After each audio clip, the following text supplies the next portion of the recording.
Hey there, fellow DIY enthusiasts. If you're staring at that frustrating low Florida error code on your Maytag front load washer in 2025, don't worry, we're going to tackle this head on. This error typically means there's an issue with the door lock mechanism, which could be caused by a faulty sensor, a jammed lock, or even just some built-up lint or debris. By the end of this video, you'll have the tools and knowledge to get your washer up and running again. Let's dive in. First things first, safety is key. Start by unplugging your washer from the wall outlet to avoid any electrical mishaps. Give it a few minutes to fully power down. This reset alone can sometimes clear minor glitches. Once that's done, open the washer door and inspect the lock assembly. Look for any visible damage, like a bent latch or broken parts. If everything looks intact, the next step is to clean the area.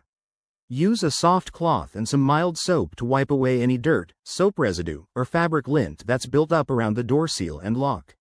Make sure to dry it thoroughly to prevent moisture from causing more issues. Now, if cleaning doesn't do the trick, try a manual reset. Plug the washer back in, then press and hold the Start button for about 10 seconds while the machine is off. This can recalibrate the system. If the error persists, you might need to check the door lock switch. It's a bit more advanced, but you can access it by removing the front panel. Be sure to consult your washer's manual for exact instructions. If you're not comfortable with that, it's time to call in a professional technician. Remember, regular maintenance like cleaning the door seal every few months can prevent this error from popping up again. There you have it, your step-by-step guide to fixing the low Florida error code.